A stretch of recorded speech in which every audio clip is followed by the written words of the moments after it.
Hey, welcome back to the Ping Pong Flix Show. My name is Chris Wong. I got a bunch of DC updates for you today, including the first thing is Batman, Soul of the Dragon, Blu-ray and digital. These are two box covers here. This is actually covered by DC Film Squadcast. Thank you so much for putting this up. This is the far out trailer for that Batman, Soul of the Dragon. So check this out. There's not going to be any sound as I read you what this post actually says. IGN is excited to debut the first trailer for Batman Soul of the Dragon, the next DC Universe movie from Warner Brothers Animation. And it has actually will be released on Warner Brothers Home Entertainment on digital starting January 12th of 2021. Oh, I thought it came out. And on January 26th of 2021. Batman Soul of the Dragon, which is rated R for some violence, is an Elseworlds adventure set in the 1970s and featuring a funky score appropriate for the era. The movie, officially described as a supernatural-laden martial arts extravaganza, sees Batman teaming up with Ben Turner, also known as Bronze Tiger, Lady Shiva, and Richard Dragon under the mentorship of old Sensei to battle monsters. The official synopsis sheds some additional light on the film's plot. Set in the midst of the swinging 1970s, this Elseworlds adventure finds Bruce Wayne training under Master Sensei. It is here that Bruce, along with other elite students, is forged in the fire of the martial arts discipline. The lifelong bonds they form will be put to the test when a deadly menace arises from their past. It will take the combined efforts of Batman, world-renowned martial artist Richard Dragon, Ben Turner, and Lady Shiva, and their mentor, old Sensei, to battle the monsters of this world and beyond. So, the voice ensemble cast of Batman Soul of the Dragon features David Giuntoli Grimm as Bruce Wayne or Batman, Mark Dacascos and as Richard Dragon, Kelly Hu as Lady Shiva, and Michael Jai White as Ben Turner or Bronze Tiger, a role he previously played in live action on Arrow. The iconic character actor James Hong voices their mentor, old Sensei. So this is quite intriguing. It's definitely different. I don't know if there's an actual story in the Batman lore that actually has this, but if you love 1970s martial arts like Bruce Lee and so on and so forth, mixing it with Batman, this may be one to check out. So check that out in January when it releases on Blu-ray and digital. That's not the only Bat-centric thing that is coming out, and I'm talking about Batwoman Season 2. There has been a Season 2 teaser released today. Here it is. Very short. All you see is her putting on the suit, the new Batwoman, and that's it. Just Batwoman, new episode Sunday, January 17th. And you can go ahead and check out this teaser. I'll link it in the description below. But it does get people excited for people who are fans of the Batwoman series. I still haven't watched season 1 yet. I'm still going through some other CW shows.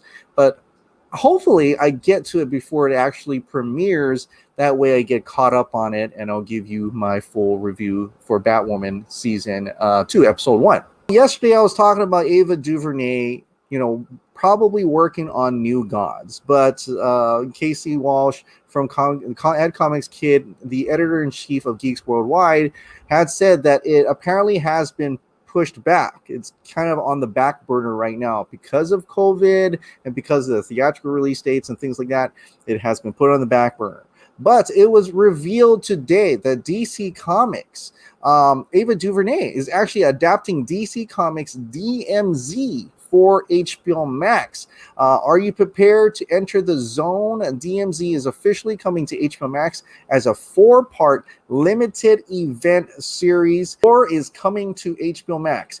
Hot on the heels of yesterday's Wonder Woman 1984 announcement, the quickly growing streamer dropped the second major DC announcement today when it revealed that it had been given DMZ a 4-part limited event series from Emmy nominee Roberto Patino, Emmy winner and Academy Award nominee Ava DuVernay, and Warner Bros. Television's A Series Order. Based on that critically acclaimed comic book series from Brian Wood and Ricardo Burchielli, the live-action HBO Max series is set to star Rosario Dawson and Benjamin Bratt in lead roles, and like the comic, is set amid a second American Civil War. Patino, who was a writer and executive producer on HBO's Emmy-nominated Westworld, wrote the pilot, which was directed by Duvernay. Patino will write the remainder of the limited series episodes and will serve as a showrunner. He'll also serve as an executive producer along with Duvernay when the series starts production in 2021. Now, if you don't know anything about DMZ, here is kind of like its synopsis right here. DMZ will chronicle the harrowing journey of fearless and fierce medic Alma Ortega, who sets out on a harrowing journey to find the son she lost in the evacuation of New York City after the outbreak of Second Civil War, which has left Manhattan a demilitarized zone. DMZ. Throwing gasoline on the flames of that conflict is Parco Delgado, which is played by Brat, the popular and deadly leader of one of the most powerful gangs in the DMZ. He wants to rule this new world and will stop at nothing to secure that outcome. In this adrenalized and expansive drama, which examines a stark political and cultural divide in American society, Alma must contend with the gang's militias, demagogues, and warlords that control this lawless no man's land. In doing so, she becomes the unlikely source of what everyone here has lost: hope. So I'm going to share this link of the official story in the description below if you want to read further in regards to DMZ. But Ava Duvernay did respond to this and said that thanks to HBO Max, DC Comics, and Warner Brothers for joining forces with Array now on this one and encouraging us to fly. This is a new vision of the DMZ headed by the excellent Roberto Patino. Much love to my comrade Rosario Dawson for leading the show with grace. Let's go. And if you're interested in what that kind of looks like right now, looks like she got some shots for us right now. This is what the vision of DMZ looks like. More to come. And I gotta say, it looks aesthetically intriguing. It looks aesthetically intriguing. Now that I don't know how good it's going to be or whatnot. I did not read the comics, so I'm not familiar with it, but it does almost look like not a post-apocalyptic future, but a post-Civil War, war-torn, and gritty, grounded, and the colors do pop. The cinematography here looks great. So I'm eager to see what this, 4-part series is going to share, and it's going to be on HBO Max. It's going to be like a movie, but it's going to be on your TV.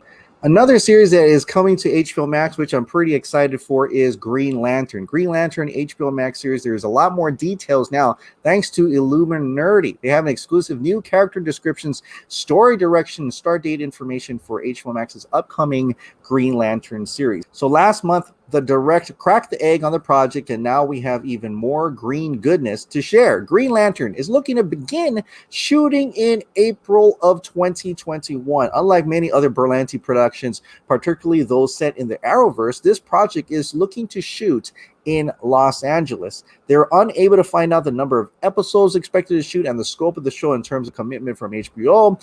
They were only able to confirm a commitment for the pilot episode, which is worth mentioning and monitoring during pre-production.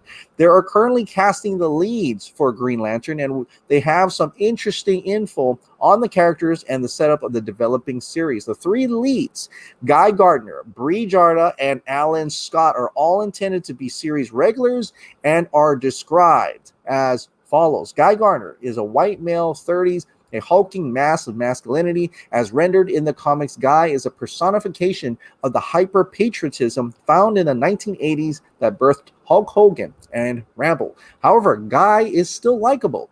He might act foolish, but he is not a fool. Guy loves his daughter and wife with all of his hard-partying, fast-driving, hot-tempered heart, but like many alpha males, there's a deep undercurrent of pain driving it all. Bree Jarda is a black female, 30s. Few lanterns take their commitment to the corpse and its core and its purpose more seriously than Bree. Bree is half human, and it's the half she's worked hard to forget. Bree has an alien mother and a human father. However, she was raised on a more enlightened planet with an advanced society. Bree outworked her peers and earned her ring only to find herself partnered with Guy Gardner.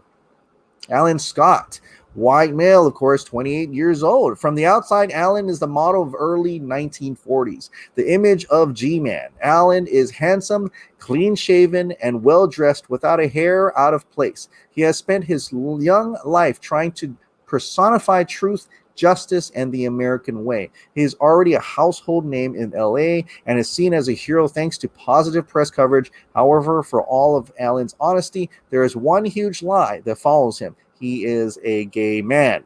The description of Alan Scott is equally compelling as his story almost seems to be told apart from the duel. It could be that he is simply a man out of time with 1940s sensibilities. However, the struggles that the description provides really seems to point to a storyline and struggle set in the 40s, as previously indicated by the direct. So there's possibly different timelines in this series in a way. It's almost like it's going to have in the 40s with Alan Scott. Then we're going to have Guy and Bree in the 80s, and maybe the other people that we were told that were going to be the main cast would have been like Simon Baz and Jessica Cruz. They could be the present time, So maybe there's three different eras in which this Green Lantern story takes place. It kind of takes you across all these different human Green Lanterns, and hopefully at the same breath, they're exploring the outer galaxy as well. I think that's one of my most anticipated part of this. I don't know, but there's definitely a lot of characterization, a lot of character-driven stories that could definitely be in this Green Lantern series. Now, there are movies coming to HBO Max, and one of those movies is Wonder Woman 1984. Wonder Woman 1984 had a cool little Chinese TV spot today. It's got some new footage in here that I will gladly play for you, but without any sound because I don't want to get a copyright strike. But there are some cool scenes in here, a lot of action-y scenes in here, a lot of her flying. I know that she's getting her powers, and she kind of floated in Wonder Woman 1, and Zack Snyder did say eventually she wanted her to fly, so this could be a step in that direction as she does kind of soar through clouds. It almost she's either floating down slowly or floating up or floating through after last wing, but some of that stuff looks pretty fantastic. And I like to say, I for a while I wasn't getting excited for Wonder Woman 1984 as they were kept delaying it, but now that it's official, it's coming out on December 25th in theaters and HBO Max. I'm starting to get that feeling again, that like anticipation for something really special coming out for Christmas. So I'm all excited for that.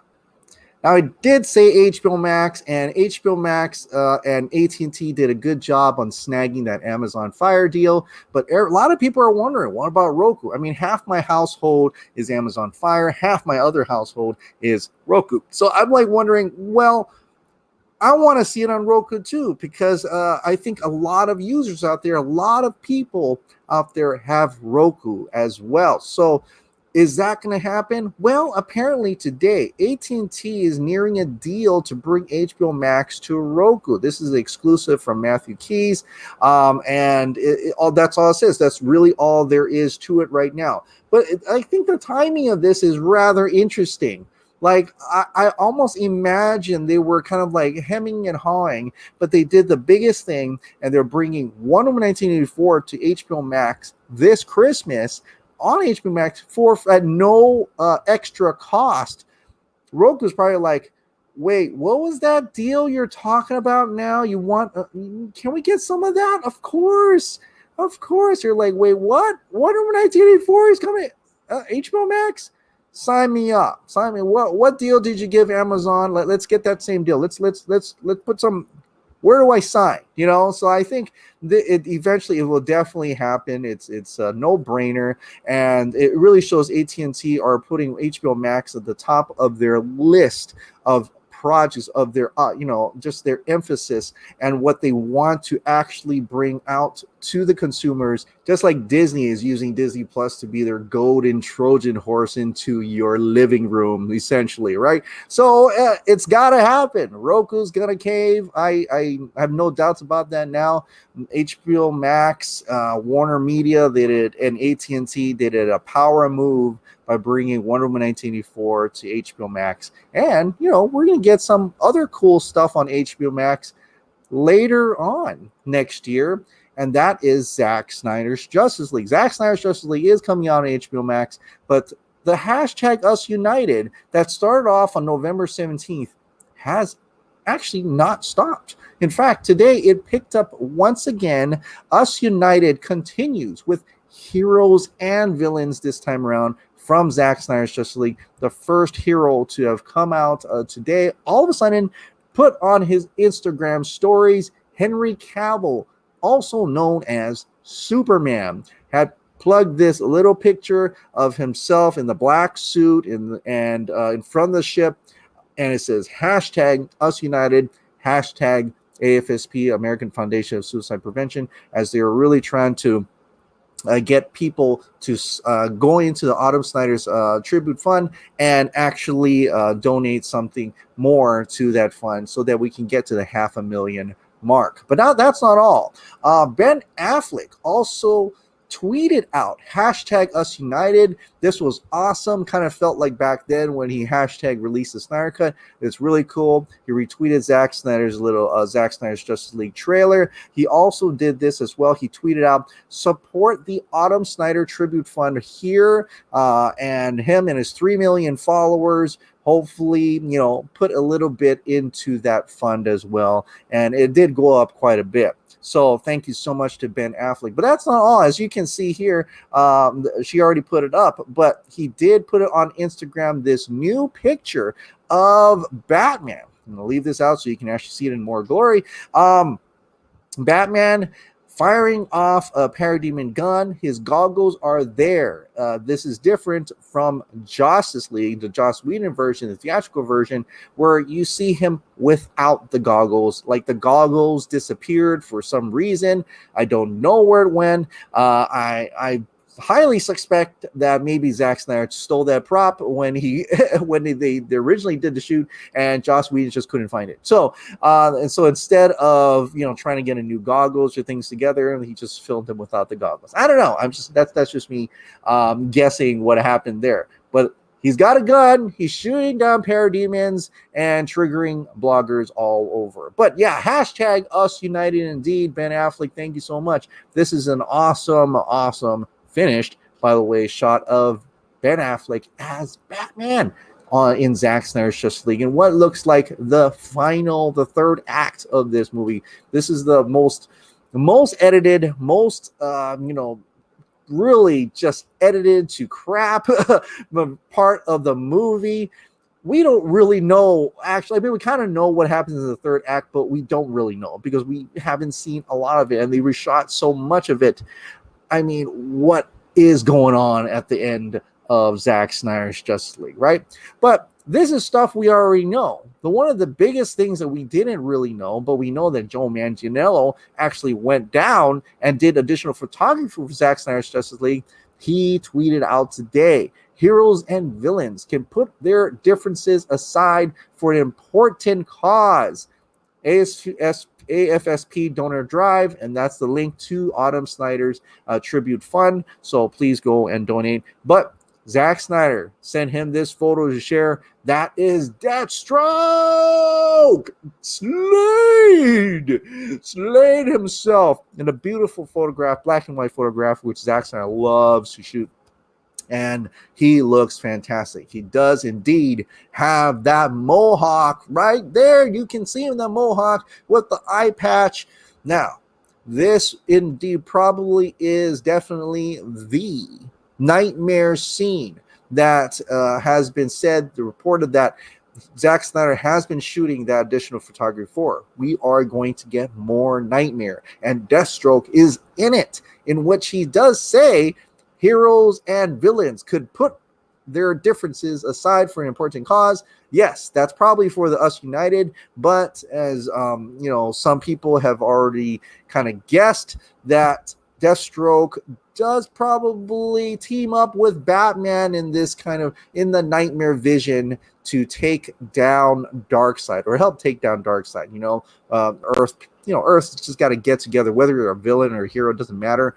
There is one common goal, one common enemy, that is Darkseid. So, Deathstroke, Knightmare Deathstroke, looks fantastic. I can't wait for more. I don't know if we're going to get any more tomorrow. I'm wondering if this is just a boost for the fun, and maybe as we boost it some more people will drop pictures or things like that. I know there is a black and white Jared Leto Joker photo. I know there is. And I'm hoping Jared Leto shares that, or someone shares that.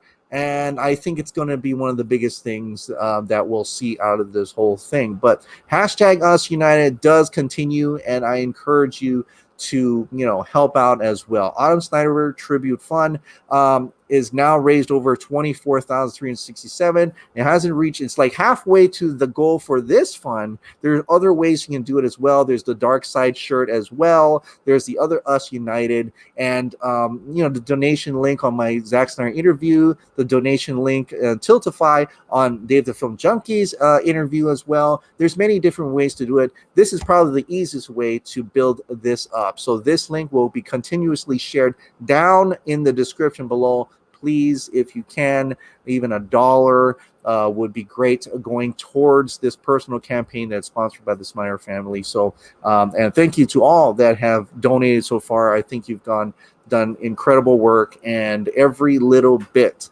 kind of just helps saves lives, and that's what we're here for, saving lives. So you're all heroes here today. If you've donated, and if you haven't yet, if you can, and if you can't, please share with someone who can. So thank you so much for that, and hopefully we get to that goal. All right, well, that is it for that section. Now it's going on to the Ping Pong Flix members questions from the previous video. Like I said, if you want to be able to have me read on air your comment or question, please join as a member down below. And like I said, we're maybe like 10 more people away from reaching 100 members. And once I reach 100 members, I will be doing a raffle to give away this Man of Steel limited edition collector's tin box, and it has a Blu-ray 3D, DVD, and so on and so forth in it. It's got some cool little stuff in the can as well. So once we reach 100 members, I can't wait to give this away. But let's go to the members' questions right now. This is on the previous video.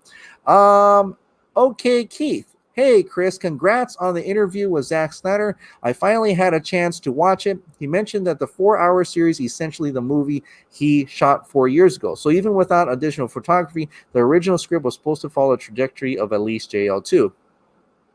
Don't you think that means that the future seasons will definitely come? Hearing him say that gave me hope that this full story will be completed, especially since ZSJL was greenlit by the powers that be. Aloha. Yeah, so what I gotta say is, like what Zack usually says is, well, listen. Okay, listen. You're right. There was supposed to have been that was a trajectory to JL2. If it was the movie that was shot 4 years ago, then there were things that were adding up to what should continue. And he stressed in my interview and other interviews as well that the Knightmare vision was the future. That was where they were headed. That was the goal. So in order to get to that Nightmare future, we have to get into the sequels as well. So I definitely think, if possible, and in his hopes that it will definitely continue. So I'm really hoping and believing in that right now. Lego Dinosaur. I'm going to watch Wonder Woman in theater and paying to watch on VOD. I might even try a VPN and get HBO Max. I want to show as much support for this movie as possible. Thank you, Lego Dinosaur. That's great. Yeah, show us. If you can watch it in theater, go and watch it in theaters. It's probably the best experience, to be quite frank. I don't have theaters open, so I'm going to have to watch it here. Plus, I need to do a review for it. But yeah, hopefully you don't need to do the VPN thing, and it's available to you as they get, they're really priming. They're trying to get it opened up and getting it to release worldwide. So, but you do what you need to do. But yeah, I think you can watch it in the theaters, and that'll be pretty damn great. David Feldman, I'll be seeing the theater supporting my community. That's great. If you can't have, like I said, if you have a theater, go and support it theatrically. Geek Haven Jan 86, Chris, going forward in the theatrical DCEU, What do you think the tone of Batflick, The Flash, and Henry Superman cameos possible solo film will be? I'm hoping Batflick won't still be portrayed as a buffoon, something's definitely bleeding joke, and Henry continuing the Chris Reeve copy and paste formula. Disclaimer, I'm aware I don't need to worry about this when it comes to Snyderverse HBO Max. So yeah, you don't have to worry about that for that. What happens in theatrical is, I don't know. That it will depend on the director and direction for what's going to happen with that. I can't imagine Batflick will probably not want to say those things. I think back then, there's studio intervention, but now he's kind of, they courted him. They went to him for Flash, and they asked him, can you come back? And he says, okay. And he wrote a few things. He did some things with the script himself, put his own notes, and I think they're happy that he joined the Flash in whatever fashion that he's going to join in. And I think possibly if he doesn't like something, he's not going to put it in. Henry Cavill, however, he actually likes the Chris Reeve version, to be quite honest. He actually likes that version, and he's very hopeful for that version. So, you know what? That's what he wants, and if he gets to be that type of version of Superman, then I'm happy for him. I think that's still a cool Superman. I am a fan of Chris Reeve version as well. I think Brandon Routh does a great job at it, and that'd be great to see him back. But Henry Cavill, if he wants to do that, and that's the direction that a director wants to go with that version, then that's going to go with that version. If you don't like that, we still have him on HBO Max in the Snyderverse. So that's what I have to say about that. Eric Blake, here's the thing about Clark Kent being alive after the open casket funeral. First, the funeral was in Smallville. We can pretty much infer that the folks there already know Clark's soups, including Perry. Perry White's scene would ideally lead to him providing the ideal cover story. Perhaps we had to fake Clark Kent's death for him to go undercover for a story that will be unveiled in the near future. Jenny would doubtless be fine with that. Number 3, Zack himself has known that the whole idea is for Clark to end up as a Superman we all know. Now that includes Clark Kent, investigative journalist, so I think it's a given Clark's public persona is back too. Yeah, let's see. Let's find out what happens to Clark Kent and Superman. Carlos, mahalo from the UK, Chris. Loving the daily updates and congrats on the Zack interview. Thank you very much. So great to see. Finger crossed that Wonder Woman 1984 still finds a way to do well financially. Stay safe. PP Flakes family, thank you so much. I truly appreciate that, your kind words. And definitely, yeah, I hope Wonder Woman 1984 does well. They'll get to do well internationally. At least better than Tenet, I would say, would be good. But we'll have to wait and see. The whole crisis, the COVID situation is understandable as a business and understandable as, financially. I think maybe it will be forgiven a little bit more on that, but we'll have to wait and see. There's nothing really much we can do other than support the film when it comes out either in theaters or HBO Max, however safe or you see fit to watch it. Rod Rudolph, best Christmas gift ever. The world needs Wonder Woman right now. It's literally the second best thing to happen in 2020. Question: how do you feel about the Wonder Girl TV show announcement? Wonder Girl is my favorite comics character of all time, so it pains me a little bit of showing being given to Yara Flor rather than Donna Troy. But I have faith they will do a good job on it. Just gives me a lot of Donna Troya in Titans Season 3. Then in Wonder Woman 3, give us Diana and Donna and Yara Crisis crossover Fanboy Dream again. The last one, I don't know if it's going to happen, but that'd be kind of cool. There's rumors, and it's just rumors that, and Gal Gadot will show up in Titans. I kind of doubt that. But yeah, we will definitely. We still have Donna Troy. Donna Troy's still alive. She's probably going to get in a Lazarus pit in Titans and Season 3, and she's going to be alive again, so we're going to have that flavor. But if you want to see, there's another flavor for Wonder Girl, the multiverse. I think this is a chance for all different interpretations, different visions of these characters, and those different characters as well. You have different Robins, there's different Wonder Girls. This is great. I'm pretty happy seeing all these different versions on either HBO Max or CW or in the movies. This is fantastic. I'm happy about it. And that maybe that's just me, but I like this idea definitely. Francis Louis Rayla. I don't know if you can read that. Let me pull that down. Francis Louis Rayla, mixed emotions regarding Wonder Woman 1984. I'm happy that finally it will be released. They should have released that back in 2019. I agree. I'm sad because that's the first DCU film I won't be enjoying in IMAX theater. Me too. Honestly, me too. Like I said, I'd rather watch it in theaters. I don't have a theater to watch it in, unfortunately. And that's going to be a problem. But they're giving us a choice now, and we have to make do with whatever we can make do with. And in this case, it's going to be on HBO Max. Yeah, I feel you. I think it should have released back in 2019. They've had their reasons. They're probably kicking themselves right now, definitely. But, as a business, you got to cut your losses at some point, and this would be it. So Wonder Woman 1984, unfortunately, is the one that cut losses, but I think it's going to be forgiven. I think the studio is going to forgive that, and they'll definitely, whatever happens financially to it, they're still going to let Patty Jenkins make Wonder Woman 3. I have no doubt about that at all. So, but let's see what happens. I can't wait to enjoy Wonder Woman 1984 finally, and this time they come from my own home. Unless from here and then that something happens and some theaters open up and they're allowing that, then that would be kind of cool to try to go in and watch that. And I'll tell you all about my experience if I ever do. But if not, like I said, it's going to be coming out on HBO Max. All right, guys. Well, that is it. Thank you so much for watching. Like I said, if you absolutely love this daily dose of decent content in movies, shows, and video games, please click the like button, hit that subscribe, ring that notification bell, keep this hot dog light on, grab a t-shirt down in Teespring down below, and I'll see you next time. Bye.